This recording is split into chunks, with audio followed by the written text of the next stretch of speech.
Hi, today we have reached the fifth episode of Factor Investing, and uh, this episode is very interesting because usually fundamental based investors do not talk about this subject.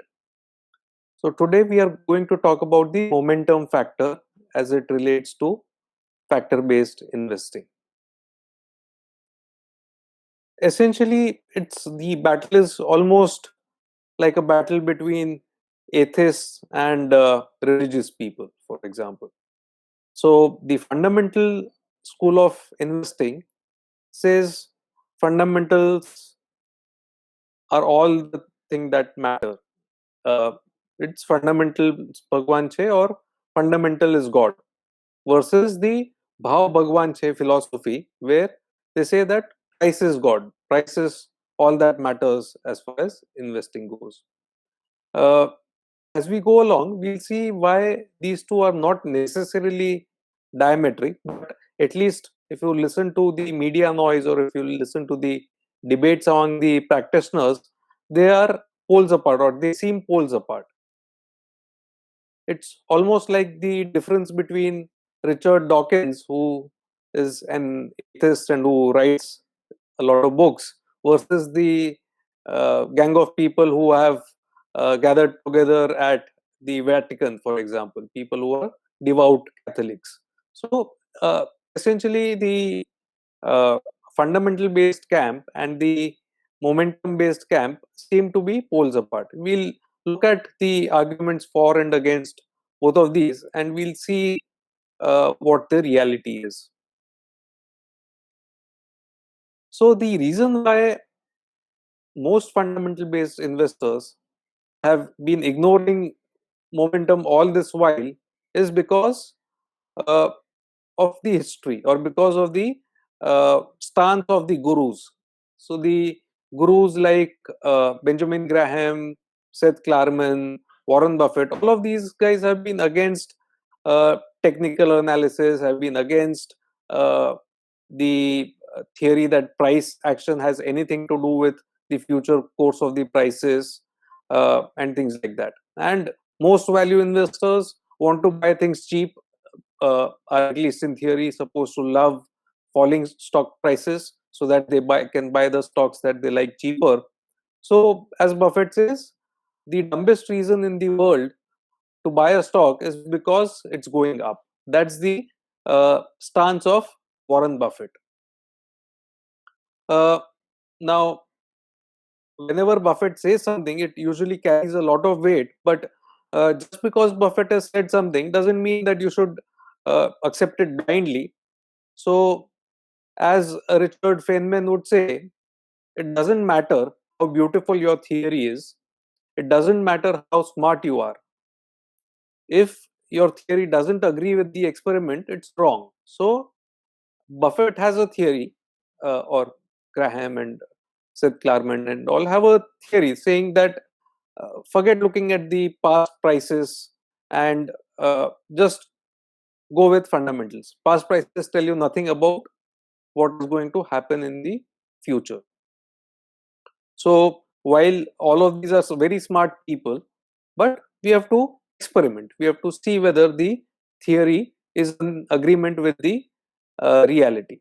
So what does the real world evidence say about past prices and the future price behavior?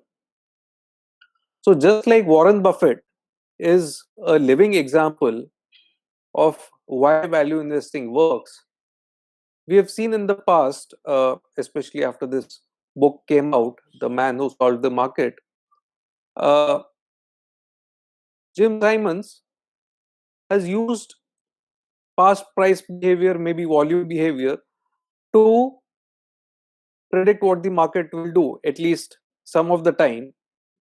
And he's used that to create billions of dollars of wealth for him and his colleagues and some of his clients. So Buffett is the living proof of value investing, why buying at a discount to intrinsic value works. And Jim Simons is living proof that price and volume behavior probably have some value as far as the future price action of any security goes. The argument can be that, oh, Jim Simons is very secretive, we don't know what he does and stuff like that. So we are not getting into the esoteric quant world. Even as far as a simple momentum implementation, which anyone can do, in fact, it's simpler than implementing any value based strategy.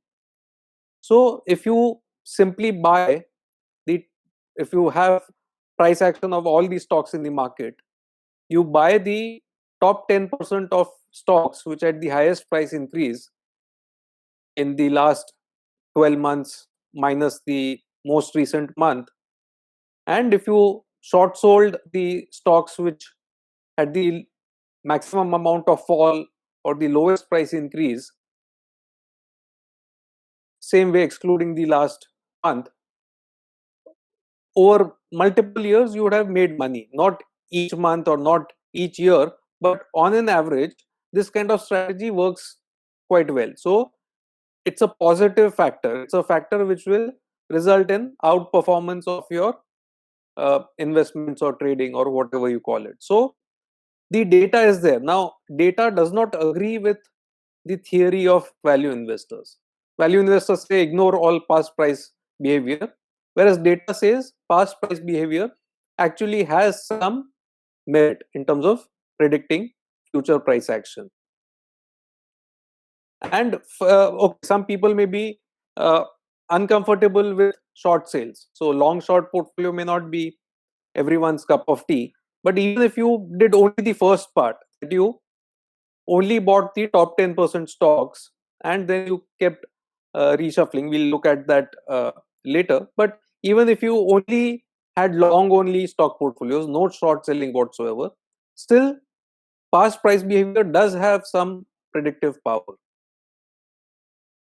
Now there are two variants to momentum, we'll just mention those briefly, and the talk today is not really getting into the deeper aspects of momentum, but there are two variants. One variant is called time series momentum. Now forget the technical name. In simple terms, if the stock has gone up over 12 months, it has positive momentum. If the stock has gone down over the past 12 months, excluding the last month, then the stock has negative momentum. Positive momentum stocks, assets, meaning commodities, currencies, can be bought. If the momentum is negative, you should not own them or short sell them. Very simple. That's the time series momentum. Uh, Cross-sectional momentum, on the other hand, looks at relative performance. So if your stock has gone up 10% in the last 12 months, whereas the index has gone up 25% and some other stocks have gone up 40%, then you would not look at that stock which went up 10% favorably, because the relative performance is very, very poor. So in cross-sectional momentum, you look at the price performance of the asset in relation to the other securities in the same class. So there's a minor difference between the two, time series momentum and cross-sectional momentum, but just wanted to get this out of the way so that people are aware that there are two variants of uh, momentum factor and momentum investing. So this is the title of the paper, which has been written by Cliff Asness of AQR and his colleagues, and they have looked at various asset classes: US stocks, UK stocks, European stocks, Japanese stocks, equity future indices, uh, government bonds, currencies, commodity futures, everything they've looked, and they've found that momentum contributes positively in the context of factor-based investing. And these two broad factors, value and momentum, are there everywhere. We'll not get deeply into how they calculate value for commodities, etc. So that's not really what we are discussing. But that paper makes interesting reading. It says that these two factors, value and momentum, exist in across markets, across time periods, across asset classes. So that's an interesting take. And again evidence that Buffett's theory or Graham's theory that you can completely ignore past price performance, that does not hold true so much. Again, so in the value session, in the session on the value factor, we said that value and growth are not really opposites. Growth is a component of value. Again, momentum investing is not growth investing. So growth should be shifted to the value factor because it's part of uh, what the intrinsic value of a company is. Momentum investing is distinct from growth investing. Momentum investing looks at stock price performance. Now, that stock price performance may be in a company where there's very little sales growth, very little profit growth. It can be in a high growth company. So, it's not necessary that momentum investing will buy stocks only of growing companies. It could very well be buying stock of a company which has very little growth. So, that distinction should be made. It's not the same as growth investing. As I said in an earlier slide, momentum guys say Bhav Bhagwan che or price is God or price is the only thing that matters. And maybe sometimes some practitioners consider volume as well, volume of shares traded. But largely these are the things that momentum people focus on. It's not about sales growth, it's not about EPS growth, it's not about margins, it's not about any of those other factors. So don't confuse between momentum and growth. Momentum is a distinct thing as compared to growth. So I'll give an analogy. Look at stock price movements uh, like the movement of water in the ocean. In the ocean, there are waves which come towards you, which go away from you, come towards you, go away from you. Then there are tides which for a few hours come towards you when there's a high tide, and for a few hours go away from you when the tide reverses, when the tide starts moving towards the low tide.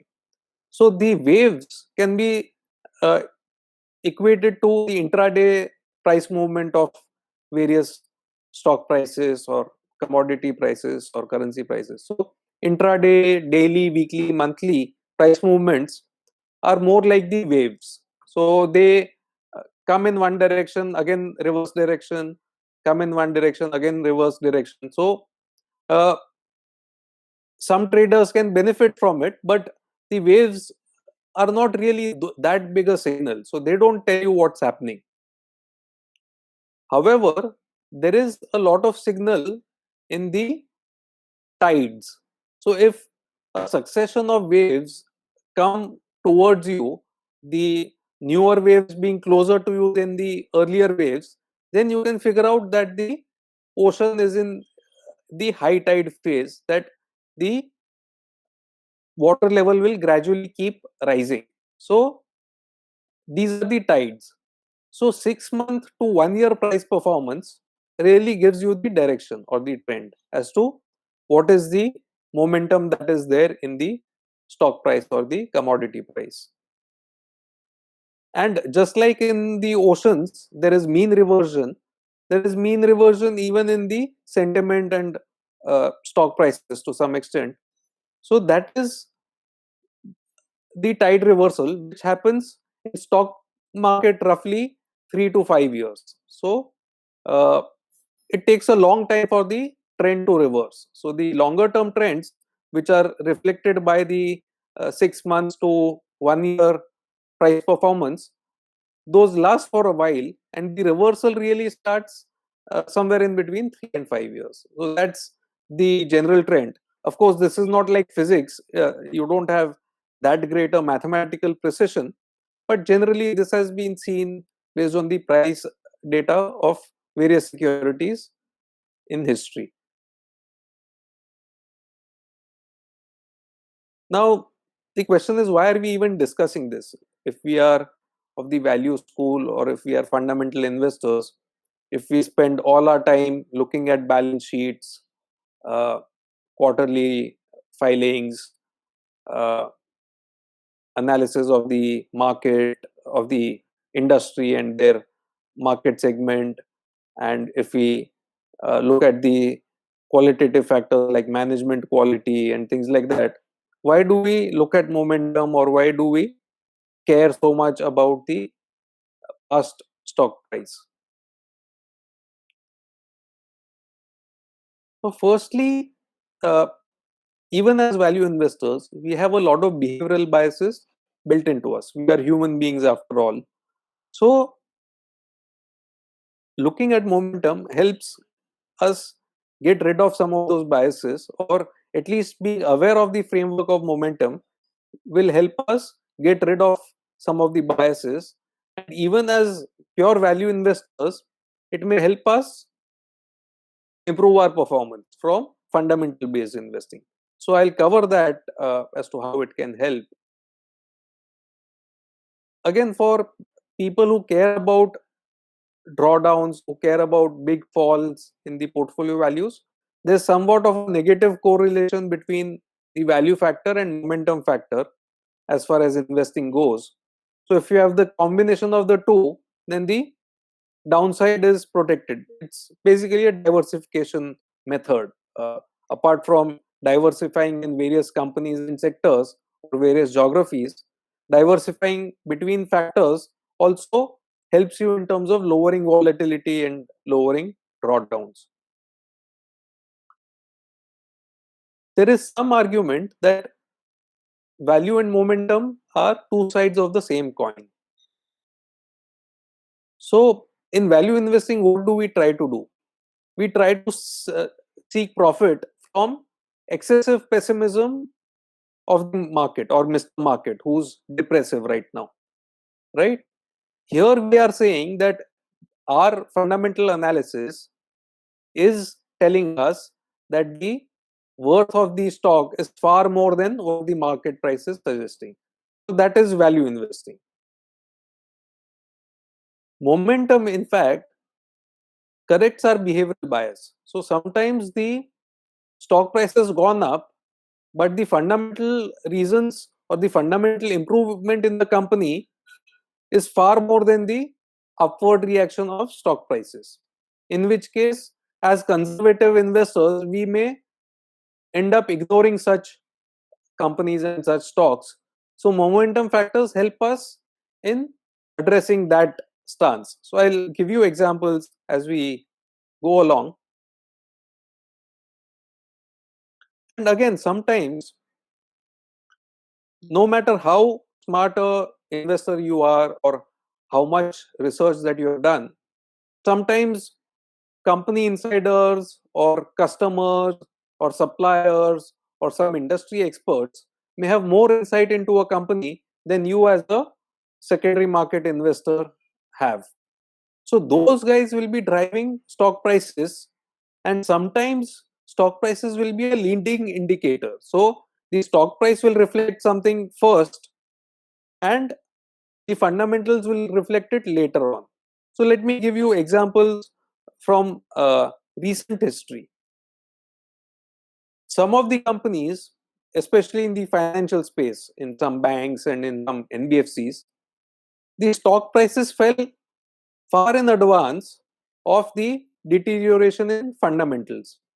In fact, the stock prices crashed and the credit rating agencies still had high credit rating on some of these companies. It's only when the defaults actually happened that the credit rating companies started driving down the ratings. So that was too late. In this case, the stock prices were leading indicators of fundamentals. So if you just look at the reported balance sheet or reported quarterly numbers, you would have missed out.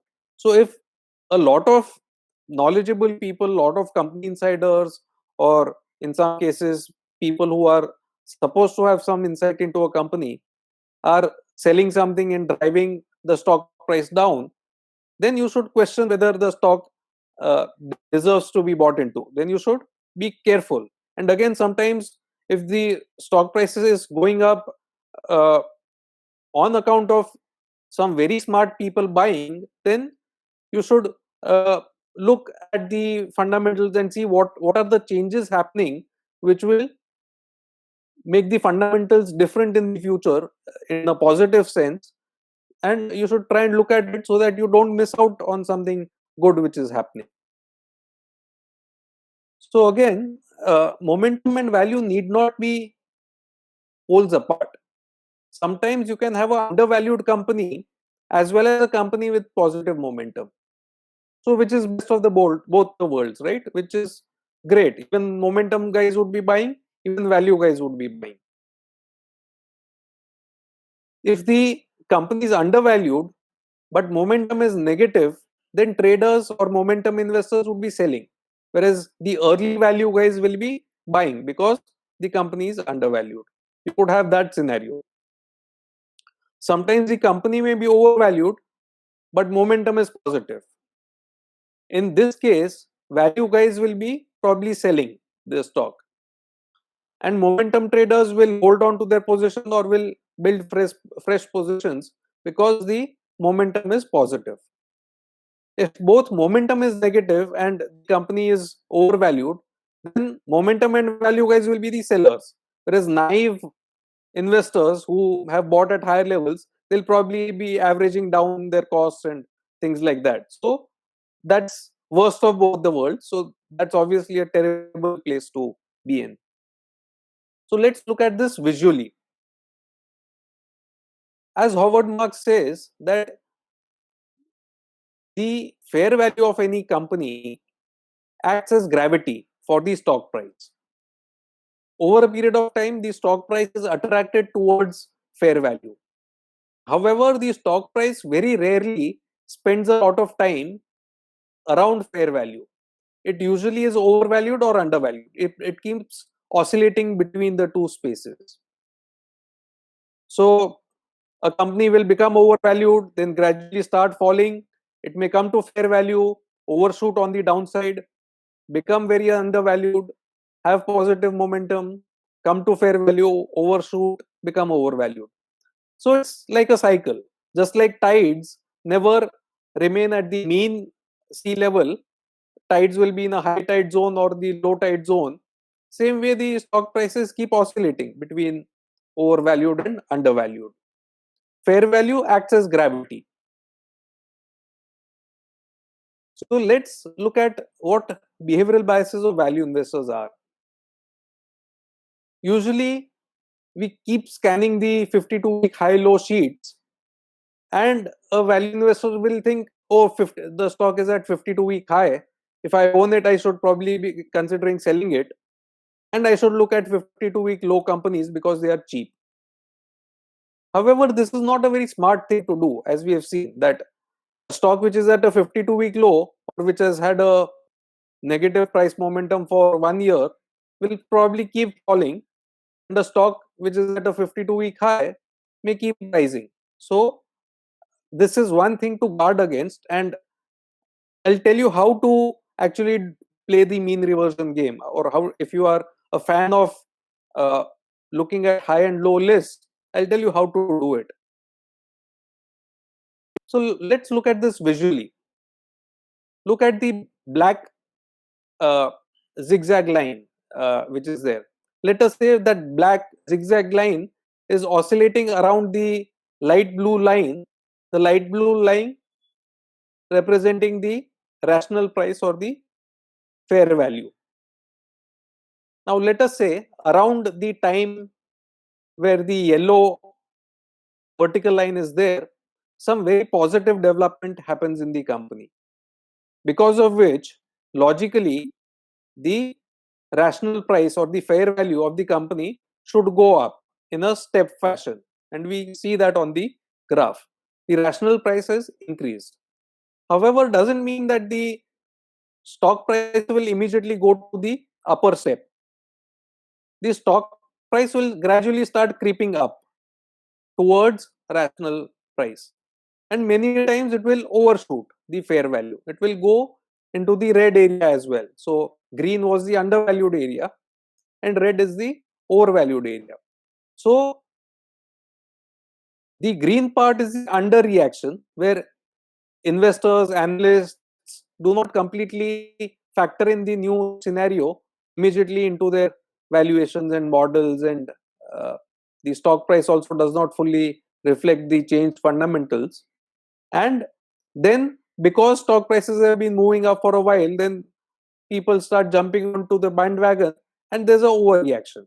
So this is what typically happens. This graph illustrates underreaction and overreaction on the way up. Similarly, it could be on the way down. Whenever, if there's an adverse event, the stock price may not fall fully to reflect the adverse event. It will creep down gradually and then overshoot even on the lower side. So this brings us to the fundamental sins that we as value investors commit. We end up typically buying very early. So the moment the stock price comes below fair value, we buy it, and the moment it reaches fair value, or if it reaches slightly above fair value, we'll sell it off. So we buy too early and we sell too early. Let's look at that visually as to what happens. So the red words which say do not buy here, that's typically where most uh, value investors who do not look at price trends end up buying, because the moment the stock price becomes undervalued, you rush in to buy, whereas there may be a barrage of selling which is happening. So the uh, it's not that it will not work. You will end up making money eventually, but you will see the stock price fall far below your purchase price. Then you will again wait for quite a long period of time. The price will again come back to your purchase price. Then it will go up and eventually you will sell, but again you might sell too early. The better strategy would be to let bulk of the fall happen. So let the big fall happen, let the price either stabilize or slightly move up after the big fall. By then, because even then it will be a undervalued company, and recognize that the upward price movement will not necessarily stop at fair value. Don't be in a hurry to sell the moment the stock reaches fair value. You may not buy a overvalued company, but no need to have a bullet exit immediately at fair value. You can keep trimming your position all the way up and even slightly on the way down, but don't be in a hurry to exit a stock which is exhibiting a very strong up move. Again, don't fall prey to the anchoring effect. Wherever it's written, do not buy here, anchoring effect, that is actually the place where the stock price may be at a 52-week low. So don't buy at a 52-week low and fall prey to the anchoring effect of the high price reached in the last 1 year. It may still be overvalued even if the stock has fallen over the past 52 weeks or 12 months. So this is a simplistic chart, but and obviously this is not the way stock prices will behave like physics. There's obviously a lot of noise in stock prices, but in a simplified manner, it indicates that one should not fall prey to buying too early, uh, selling too early, and not being prey to the anchoring effect where you buy on 52-week lows even if the company is overvalued. Even if you want to buy lows and sell highs, what you should do is you should look at 3 and 5 year high and lows, not 52-week high lows, because 3 and 5 year time period is where mean reversion starts to kick in. It does not kick in 1 year. So 1 year high and low in fact are trend predictors. So if something is at a 1 year high, probably it will continue to reach new highs. If something is at a 1 year low, it will probably keep hitting more lows. If the stock has underperformed for a very long time, say 3 years, 5 years, or even more, then probably it's time to start looking at mean reversion from a value investing perspective. Finally, I am not a out and out fan of just looking at the price performance like Jim Simons or some of the traders do. Finally, as investors, we should not forget that equity ownership is ownership of a business. Uh, we have had enough examples of the DSQ softwares and things like that, where uh, stock prices kept going up at the time of dot-com boom. Fundamentals were nowhere close to what the stock prices were. Sometimes the prices may be manipulated. So Mazda Industries, for example, at the time of Harshad Mehta, sometimes the earnings may be completely manipulated.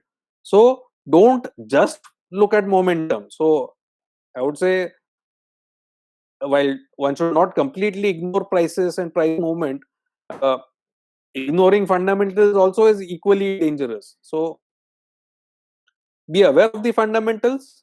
At the same time, look at what is happening in terms of the price action. Again, on the way up, if it's a bubble and if you can't justify the current market cap uh, in any way, then sell it out. No problem. So even if you miss out on the final piece of the upward momentum, that is okay. The ideal way would be to keep trimming positions. So if something has become a very big weightage in your portfolio, keep chopping off 1%, 2% weightage, so that you don't keep reducing the risk all the time. At the same time, you participate in the up move, and somewhere it's okay to completely exit the position as well. So like in the Cinderella story, don't wait for the clock to strike 12. It's okay to leave a little bit early. Again, this is somewhat of a technical aspect in terms of implementing the momentum factor, but people look at the uh, journey of the momentum as well, not just as at the percentage increase. So a stock which has been gradually going up over 12 months is better than a stock which uh, was flat for 10 months and suddenly jumped up in the 11th month. So smooth momentum is better than the jumpy momentum. So this is again a small aspect as far as the implementation of the momentum goes. Uh, it's important to not get carried away. So a lot of people say momentum works well, and it seems very easy to implement as well, because you don't need to look at sales growth, margins, uh, competition, and all of that. You just have to look at simple, uh, whether the stock price is increased or reduced. So it seems to be relatively simple, but there are some issues also with momentum. So one is that the momentum signals last for a shorter period of time as compared to the value factor. So if you have read Joel Greenblatt's Magic Formula book, uh, the little book that still beats the market, uh, he talks about uh, rebalancing maybe after a year or something like that. Some people advocate rebalancing in 2 years or 3 years. Whereas for the momentum factor, you may need to rebalance it every month or every quarter. The frequency of rebalancing is higher for the momentum factor. Obviously, that results in churn, brokerage and impact costs, taxes, and all of that if you are an individual investor. So keep that in mind. Again, just like value factor may not work for an extended period of time or does not work all the time, the momentum factor also will have periods of underperformance. It does not work all the time. And again, when the drawdowns happen in momentum, usually they are larger than the index drawdowns or the value drawdowns. So there can be some very spectacular drawdowns in momentum as well. But if you uh, combine it with other factors, or if you have the stomach to uh, go through all the ups and downs and not be perturbed by the uh, jumpy nature of the ride, then that's okay. You can still outperform using the momentum factor. So thank you. This obviously, as most of you may know, is not a subject matter where I am an expert on. So my understanding of momentum is relatively limited. I am more from the school of fundamental investing, but it's interesting to at least know about these things so that in my own investing journey, I do not fall prey to the bias of ignoring stocks at 52-week high and buying the 52-week low, and knowing that mean reversion happens around 3 to 5 years, or not buying too early and not selling too early. Those are the kind of things that this knowledge can help us with. So thank you for listening. We have so far covered 5 episodes. The next one will be the last episode. Thank you for joining us.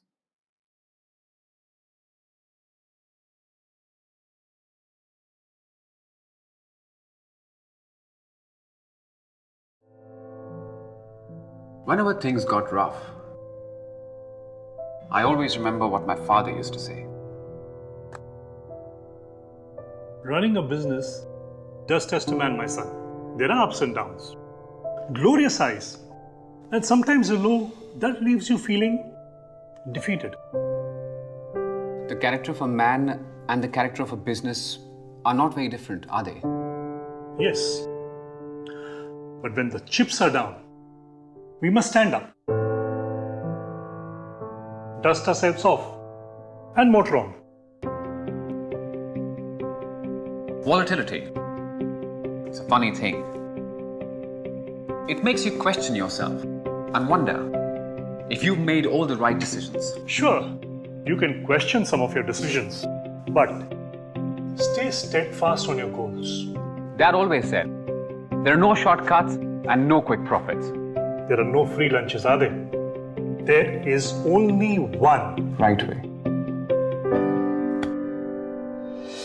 At PPFAS, we think like Rahul and his father. That volatility is a fact of running a business.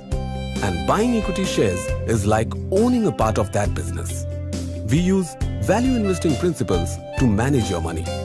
This means we invest in the right businesses at reasonable prices and for a longer term.